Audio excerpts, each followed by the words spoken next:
하나님의 말씀 구약성경 아모스 9장 5절부터 15절까지의 말씀 우리 함께 봅니다. 아모스 9장 5절부터 15절까지 저와 함께 교독하겠습니다. 5절부터 15절 제가 5절을 먼저 읽겠습니다. 주 만군의 여호와는 땅을 만져 녹게 하사 거기 거주하는 자가 애통하게 하시며 그 온 땅이 강에 넘침같이 솟아오르며 애굽 강같이 낮아지게 하시는 이요 그의 궁전을 하늘에 세우시며 그 궁창의 기초를 땅에 두시며 바닷물을 불러 지면에 쏟으시는 이니 그 이름은 여호와이시니라. 여호와의 말씀이니라. 이스라엘 자손들아 너희는 내게 구스 족속 같지 아니하냐. 내가 이스라엘을 애굽 땅에서 블레셋 사람을 갑돌에서 아람 사람을 기르에서 올라오게 하지 아니하였느냐. 보라, 주 여호와의 눈이 범죄한 나라를 주목하노니 내가 그것을 지면에서 멸하리라. 그러나 야곱의 집은 온전히 멸하지는 아니하니라. 여호와의 말씀이니라. 보라, 내가 명령하여 이스라엘 족속을 만국 중에서 체질하기로 채로 체질함같이 하려니와 그 한 알갱이도 땅에 떨어지지 아니하리라. 내 백성 중에서 말하기를 화가 우리에게 미치지 아니하며 이르지 아니하리라 하는 모든 죄인은 칼에 죽으리라. 그날에 내가 다윗의 무너진 장막을 일으키고 그것들의 틈을 막으며 그 허물어진 것을 일으켜서 옛적과 같이 세우고 그들이 에돔의 남은 자와 내 이름으로 일컫는 만국을 기업으로 얻게 하리라. 이 일을 행하시는 여호와의 말씀이니라. 여호와의 말씀이니라. 보라, 날이 이를지라 그때에 파종하는 자가 곡식 추수하는 자의 뒤를 이으며 포도를 밟는 자가 씨 뿌리는 자의 뒤를 이으며 산들은 단 포도주를 흘리며 작은 산들은 녹으리라. 내가 내 백성 이스라엘이 사로잡힌 것을 돌이키리니 그들이 황폐한 성읍을 건축하여 거주하며 포도원들을 가꾸고 그 포도주를 마시며 과원들을 만들고 그 열매를 먹으리라. 함께 읽습니다. 내가 그들을 그들의 땅에 심으리니 그들이 내가 준 땅에서 다시 뽑히지 아니하리라. 네 하나님 여호와의 말씀이니라. 아멘. 하나님께서 아모스를 통해 이스라엘 백성들에게 보여주셨던 다섯 번째 환상은 베델에 있는 우상의 신전을 무너뜨리는 것이었습니다. 이 무너짐으로 말미암아 우상을 섬기던 가장 높은 직책의 대제사장부터 가장 낮은 직책의 성전을 관리하는 그 직원에 이르기까지 모두 죽임을 당하게 됩니다. 이는 우상의 성소를 향한 하나님의 철저한 심판으로서 하나도 남김없이 싹 쓸어버린다는 의미가 됩니다. 혹시나 이 심판을 피해 달아나는 자가 있다 할지라도 그들이 어디에 숨는다 할지라도 결국 하나님은 그들을 찾아내어 심판한다고 말씀했습니다. 이런 철저한 심판을 선언한 다음에 이제 아모스는 이러한 심판을 선언하신 하나님의 위대한 능력을 선포하면서 이 아모스서를 이제 마무리하게 됩니다. 그래서 오늘 아모스 강의 마지막 시간으로 여러분들과 함께 본문을 정리해 가겠습니다. 자, 5절과 6절 우리 다 같이 함께 읽겠습니다. 5절과 6절입니다. 시작. 주 만군의 여호와는 땅을 만져 녹게 하사 거기 거주하는 자가 애통하게 하시며 그 온 땅이 강에 넘침같이 솟아오르며 애굽 강같이 낮아지게 하시는 이요 그의 궁전을 하늘에 세우시며 그 궁창의 기초를 땅에 두시며 바닷물을 불러 지면에 쏟으시는 이니 그 이름은 여호와시니라. 자, 아모스가 지금 이제 하나님의 위대한 능력을 선포하는데 이런 위대한 능력을 선포하는 이유는 뭐냐면 하나님의 심판 선언에 대해서 사실은 베델의 이 제사장들이 그런 일은 없다. 아무 일도 일어나지 않을 거다. 평안할 것이니 걱정하지 말아라. 이런 말도 안 되는 그 소리를 외쳤었거든요. 그래서 하나님의 심판 선언은 말로만 끝나는 것이 아니라 전능하신 하나님이기에 한 번 선언하신 심판은 반드시 임한다. 그런 심판을 보내시기에 충분한 능력의 하나님이다. 이걸 지금 강조하기 위함입니다. 그래서 이어서 뭐라고 말했냐면 땅을 만져 녹게 하시는 분이시래요. 하나님은. 그래서 땅을 만진다는 게 어떤 의미일까요? 그냥 진짜 문장 그대로 땅을 이렇게 어루만진다는 의미일까요? 그렇지 않죠. 이 땅을 만진다라고 하는 히브리적 표현은요, 사실은 조금 더 원문에 가깝게 번역하면 땅을 치신다는 의미예요. 그래서 땅을 치시기 때문에 이로 인해서 어떤 현상이 일어나느냐, 땅이 진동하고 갈라지며 뜨거운 연기를 내뿜는 이런 현상이 나타나는 거죠. 다시 말하면 화산 폭발을 동반하는 대지진 현상이 하나님이 땅을 치심으로 일어나게 된다는 의미예요. 그리고 두 번째로 이렇게 표현합니다. 그 온 땅이 강에 넘침같이 솟아오르며 애굽 강같이 낮아지게 하시는 분이시래요. 이 말은 저번에도 한번 애굽에 대해서 설명을 드렸지만 애굽은 나일강을 끼고 있어서 항상 풍요로운 땅이기는 해요. 하지만 한 번 홍수가 일어나면요, 그 애굽의 온 농지가 다 쑥대밭이 될 정도로 홍수가 일어나기도 해요. 그러니까 무서운 홍수죠. 한 번 일어나기 시작하면. 이처럼 나일강이 넘쳐 애굽 땅이 초토화되는 것처럼 하나님이 홍수를 한번 일으키면 이 가나안 땅에는 정말로 모든 땅들이 초토화될 정도로 엄격한 이 홍수 심판이 일어나게 된다는 거예요.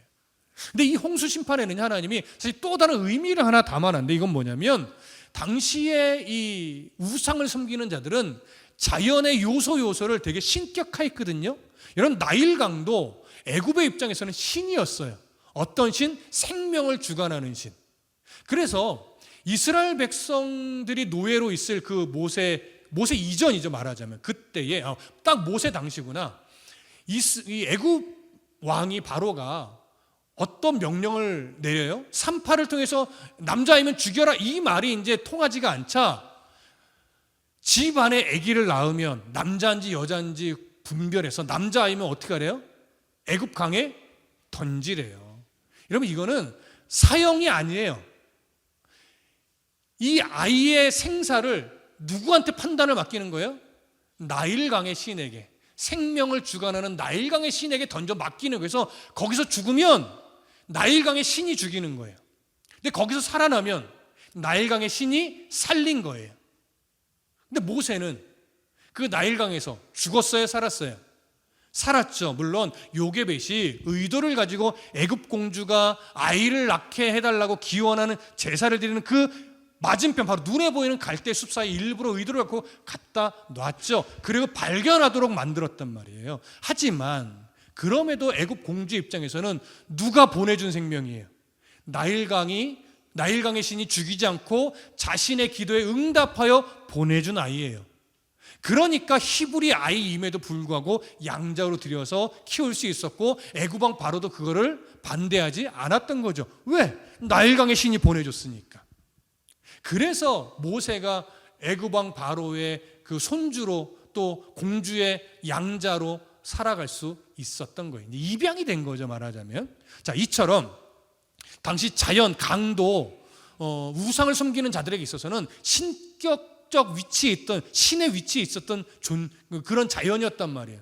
그 모든 자연이 신이 아니라 하나님의 명령에 순종하는 그저 피조물일 뿐임을 이 말씀에 또 담겨 있는 겁니다. 자, 이해되시죠? 이런 어떤 심판을 내리시는 여호와 하나님은요, 하늘에 자신의 궁궐을 만드시고 또 그 궁창의 기둥, 그 하늘의 궁궐을 지탱하는 그 기둥을 땅까지, 하늘에서 땅까지 내려서 박아 놓으신 분이에요. 그리고 바닷물을 불러서 지면에 쏟으시는 분, 다시 말하면 해일을 일으키시는 분이시래요. 온 우주 만물을 다스리는 분이라는 거죠. 이건 당연히 비유적 표현입니다. 정말 하늘에서 기둥이 땅까지 내려박혀 있지는 않죠. 그 정도로 하나님 온 우주 만물의 주인이며 온 우주 만물을 통치하시는 분이며 온 우주 만물을 다스리시는 분이심을 이렇게 강조한 겁니다. 그런데 이 어리석은 이스라엘 백성들은 이런 전능하신 하나님, 우주 만물의 창조주요, 통치자요, 다스리시는 이 하나님을 잊어버리고 우상을 섬기며 자신의 종교성에 기인하여 마치 하나님을 무시하듯이, 마치 하나님을 경멸하듯이 살아내고 있으니 하나님이 얼마나 안타까우셨겠습니까? 그래서 하나님이 인간적 표현을 하면 마음을 굳게 먹고 이스라엘을 심판하기로 작정하신 거죠. 자, 조금 더 이어서 볼까요? 그러면 하나님의 그 깊은 마음을 또 헤아리게 될 겁니다. 자, 7절과 8절 다 같이 읽어보겠습니다. 시작. 여호와의 말씀이니라. 이스라엘 자손들아, 너희는 내게 구스 족속 같지 아니하냐. 내가 이스라엘을 애굽 땅에서, 블레셋 사람을 갑돌에서, 아람 사람을 기르에서 올라오게 하지 아니하였느냐. 보라, 주 여호와의 눈이 범죄한 나라를 주목하노니 내가 그것을 지면에서 멸하리라. 그러나 야곱의 집은 온전히 멸하지는 아니하리라. 여호와의 말씀이니라. 자, 여기 보니까 하나님이요, 이스라엘 자손들을 부르면서 이스라엘 자손들아, 너희는 내게 구스 족속 같지 아니하냐, 이렇게 선언을 해요. 여러분, 여기서 말하는 구스는 어디일까요? 구스, 아프리카 북쪽에, 그러니까 당시 아프리카 북쪽의 위치에서 살던 이들을 말해요. 오늘날로 에티오피아 지역에 살던 사람들을 의미하는 겁니다. 그래서 구스라고 하면 오늘날 보통 그냥 에티오피아 사람 이렇게 표현하기도 해요. 그래서 그 구스 족속은 당시에 이방인들을 대표하는 표현으로도 사용했어요. 그래서 뭐 이반 족속이 뭐 이렇게 표현할 거를 구스 족속이 이렇게도 이제 대표성을 가지고 표현하던 이름입니다.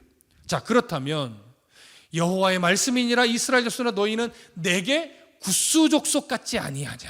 이건 어떤 의미일까요? 이때 이스라엘은 선민이란 말이에요. 애굽에서 노예살이하던, 수백 년간 노예살이하던 이스라엘 백성을 하나님이 자신의 기쁘신 뜻을 따라 선택하여 모세를 통해 불러내시고 자유인이 되게 하여 가나안 땅으로 들여보내시면서 하나님의 통치가 무너져 있는 그 땅에 너희가 들어가서 우상들을 척결하고 너희가 그 땅을 정복하여 살면서 하나님의 통치를 받으며 살아가는 민족이 되거라, 이렇게 해서 보내셨단 말이에요. 그래서 하나님의 약속대로 여호수아 시대부터 그 땅을 정복하여 사사기를 지나면서 그 땅에 정착하여 살아냈는데, 그래서 왕국 시대까지 들어왔는데 솔로몬 시대를 거치며 분열왕국 시대가 되면서 이미 이전부터 그 흔적들이 있었지만 북이스라엘은 이제 여로보암 왕을 선두로 해서 아주 구체적으로 하나님을 떠나 우상을 섬기며 살았단 말이에요. 금송아지를 만들어 하나님이라 여기며 하나님을 섬기는 모양새는 있었으나 그건 절대 하나님을 섬기는 모습이 아니라 우상을 섬기는 모습이었죠. 그러다 보니 금송아지를 하나님이랍시고 섬기는 것뿐만이 아니라 여러 우상들을 받아들여서 바알도 섬겼었고 아스다롯도 섬겼었고 수많은 다신 사상에 젖어 살았었단 말이죠. 그래서 지금 이때쯤 와서 아모스 때에 하나님은 이스라엘 백성들에게 말하는 겁니다. 너희는 내가 선민으로 불러냈으나 지금은 그저 이방 족속의 하나로 전락해 버렸구나. 하나님의 안타까움의 표현이에요. 내가 너희를 어떻게 사랑하여 불러냈는데 너희들이 지금은 다른 이방 족속과 별로 다르지 않은 그런 민족이 되어 버렸구나. 하나님의 안타까운 표현이에요. 오늘 교회를 향해서도 하나님이 이렇게 말하지 않을까 두려울 때가 있어요. 어떤 무슨 교회야? 너희가 다른 이단 사이비의 교회와 별반 다를 게 없구나. 이렇게 말하실 수도 있는 거죠. 다드림교회를 향해서는 그렇게 하나님이 말씀하셔서는 절대 안 되겠지요. 그래서 우리가 더 말씀에 올바르게 서 있어야만 하는 겁니다. 이렇게 이스라엘 백성들을 향해서 네 족속 이스라엘이 이제 내게는 구스 족속 같구나, 이렇게 표현하면서 이어서 뭐라고 말하냐면 내가 이스라엘을 애굽 땅에서, 그러니까 애굽 땅에서 불러낸 그 모습이 이제는 블레셋 사람이 갑돌에서 올라온 모습이나 또는 아람 사람이 기르에서 올라와 그 땅에 정착하고 살아가는 모습이나 별반 차이가 없구나. 이렇게 또 정리하신 거예요. 니들이 국수족속 같구나. 보니 이스라엘이나 블레셋이나 아람이나 별반 다르지가 않다. 똑같다. 이렇게 말씀하신 거지. 하나님의 통치를 거절하고 자기 속에 옳은 대로 살아내니 하나님의 시선에서는 하나님의 자녀가 아닌 거죠. 이방 사람들이 자기 마음대로 자기 욕심대로 우상을 섬기며 살아가는 모습과 전혀 다름이 없었던 것입니다.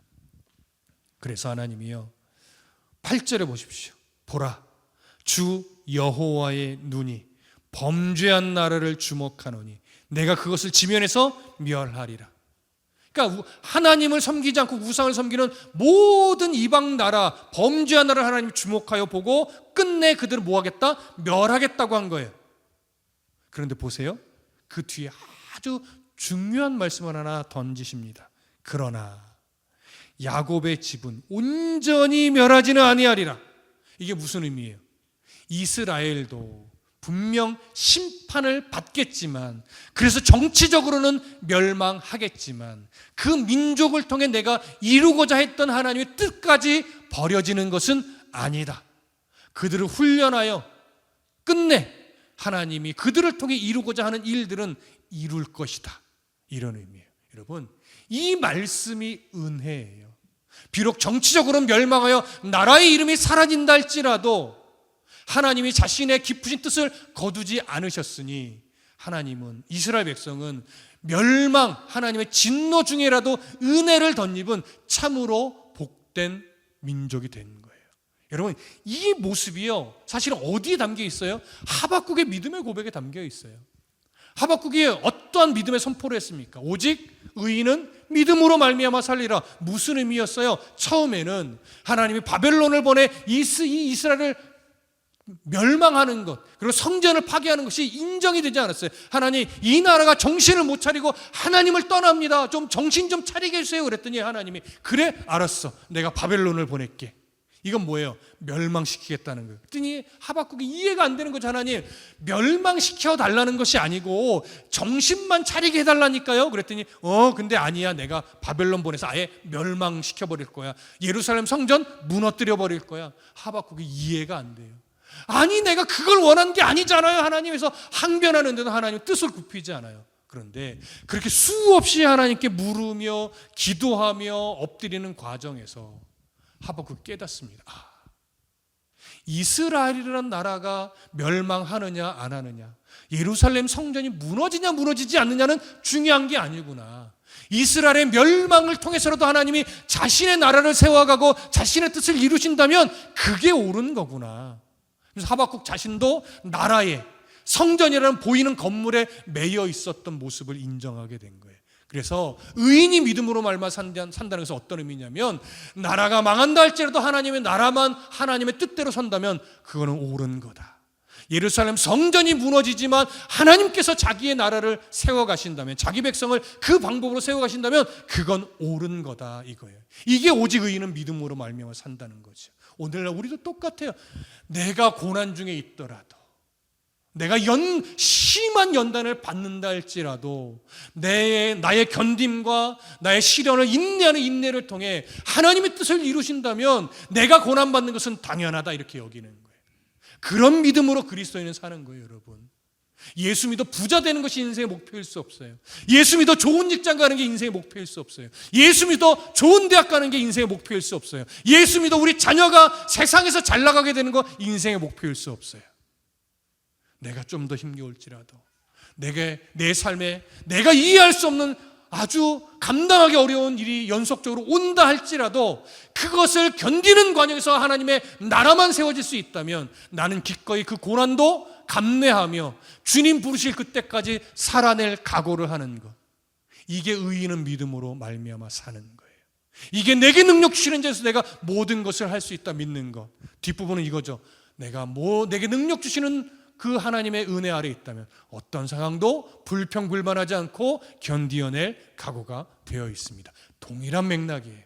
그러니 구약 성경이나 신약 성경이나 그 중요한 핵심 진리는 같아요, 달라요?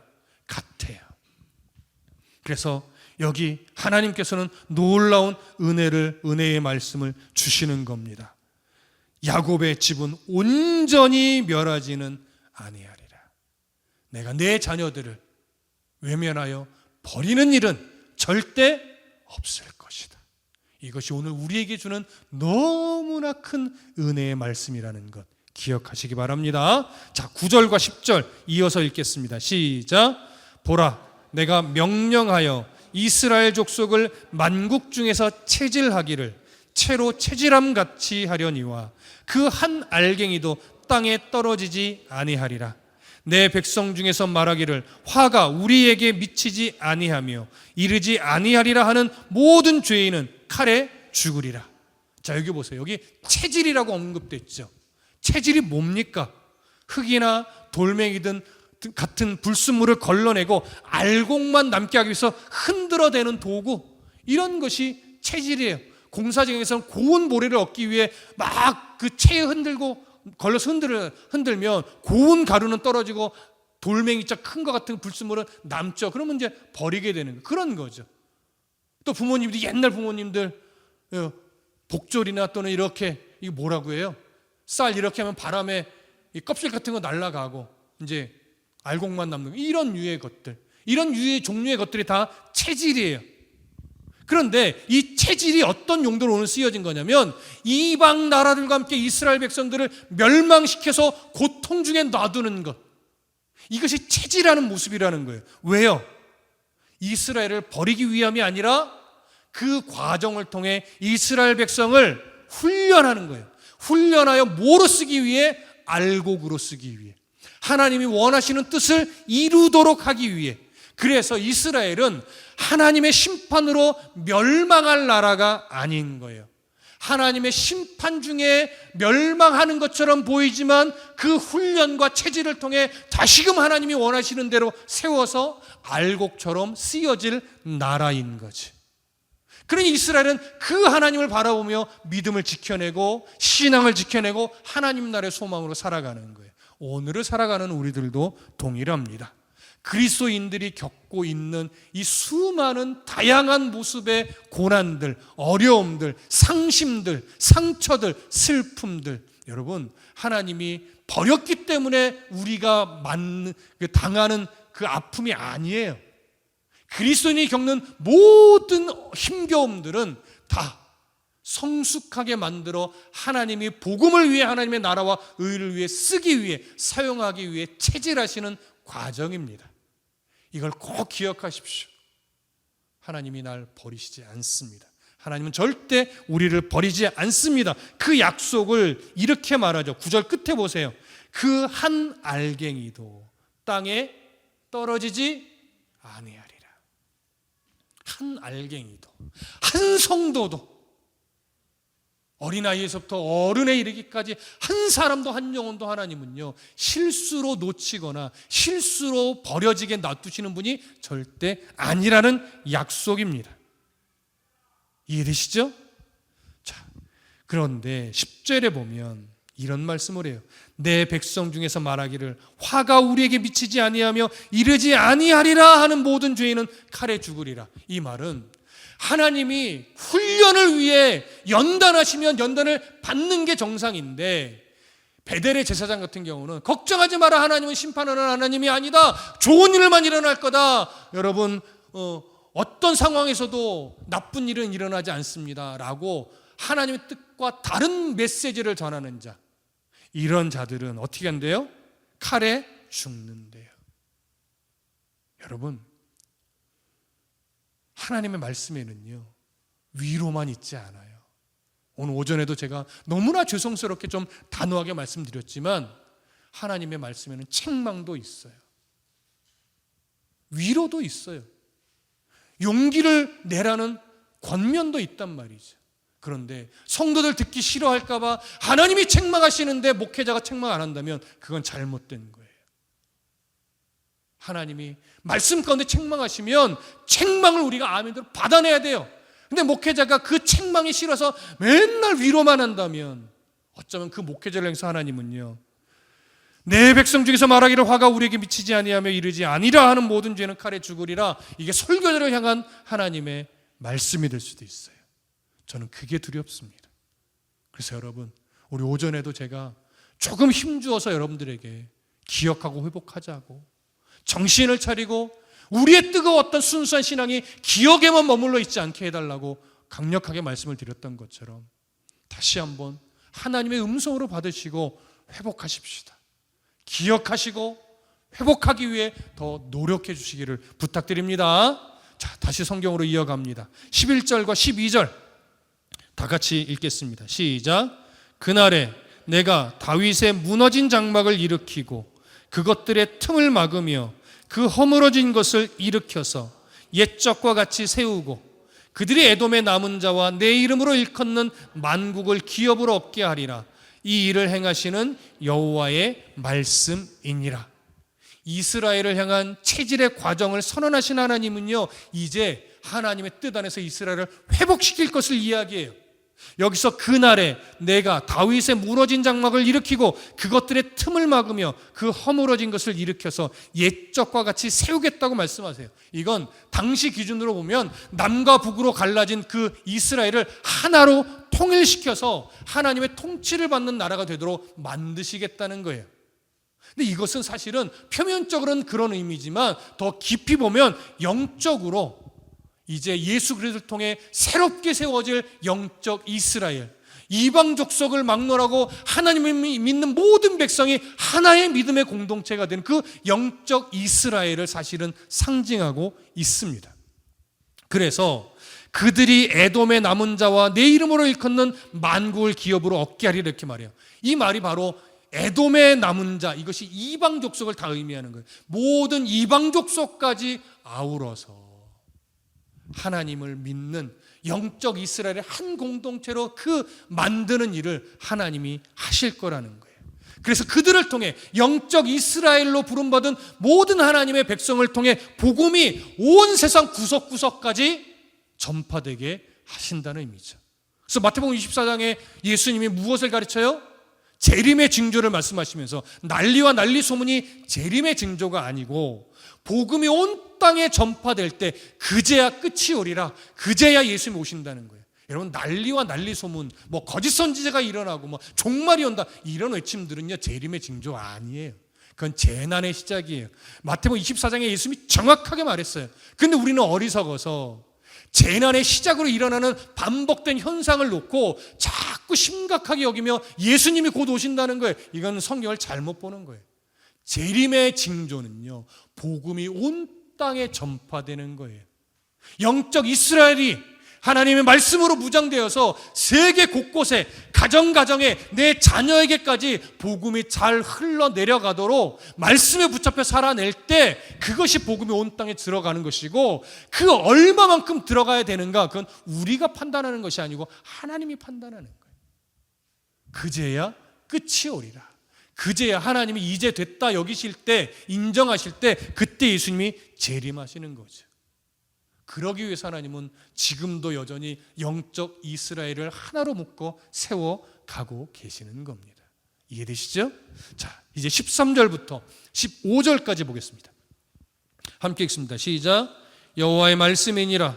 보라, 날이 이를지라.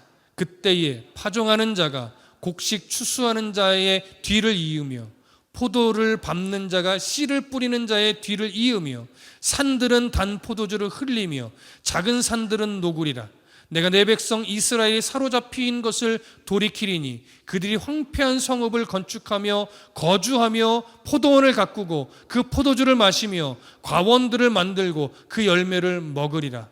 내가 그들을 그들의 땅에 심으리니 그들이 내가 준 땅에서 다시 뽑히지 아니하리라. 네 하나님 여호와의 말씀이니라.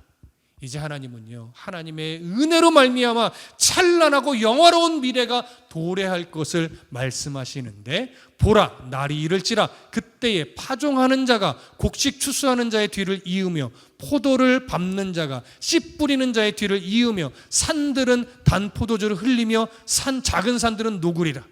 이건 어떤 의미냐면요, 이 하나님께서 이스라엘을 회복하여 모든 열방의 복음이 흘러가서 하나님의 나라 백성으로 인해 백성들의 기쁨이 충만할 것을 상징적으로 표현한 것인데, 이것을 풍요의 기쁨으로 지금 소개를 하는 거예요. 그런데 어떤 느낌이냐면, 씨를 뿌리고 가꾸고 자라서 열매를 맺으면 그 열매를 거두면서 막 포도즙을 따고 포도즙을 만들고 뭐 마시고 이런 기쁨을 누리잖아요. 그런데 얼마나 풍요롭게 포도가 맺혔는지 수확하다 지쳤어요. 수확하다가 다 못하고.